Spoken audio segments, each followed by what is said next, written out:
Welcome to our channel. Today we how to reset Slack AI Assistant with Slack step by step clearly. Open your Slack application on your device. Navigate to the workspace where you want to reset the AI Assistant. Click on your workspace name located at the top left corner. Select Settings and Administration from the drop-down menu. Choose Manage Members from the submenu that appears.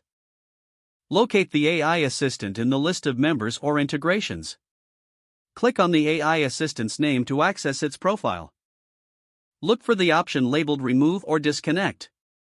Confirm the removal when prompted. Return to the Slack app and go to the app directory. Search for the AI Assistant you wish to reset. Click on the AI Assistant from the search results. Select the Add to Slack button to reinstall it.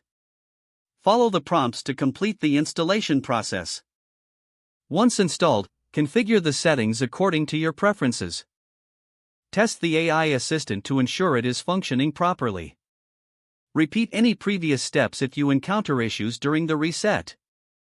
You have now successfully reset your Slack AI Assistant.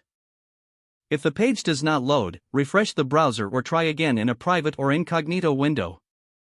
Make sure you are using the correct email address, then retype it carefully to avoid small typos. If your password is not accepted, use the reset option and create a new strong password you can remember. Check your spam folder for verification or security emails, then complete any requested confirmation steps. Enable two-factor authentication if available to improve account security and reduce unauthorized access risk. After signing in, review your profile details so your contact information and settings are accurate and current. If you see an error message, note it down and try again after restarting your device and internet connection. Log out when you finish, especially on shared devices, to keep your account and payment information secure. If the page does not load, refresh the browser or try again in a private or incognito window. Make sure you are using the correct email address, then retype it carefully to avoid small typos. If your password is not accepted, use the reset option and create a new strong password you can remember. Don't forget to like this video and subscribe to our channel for more step-by-step tech guides.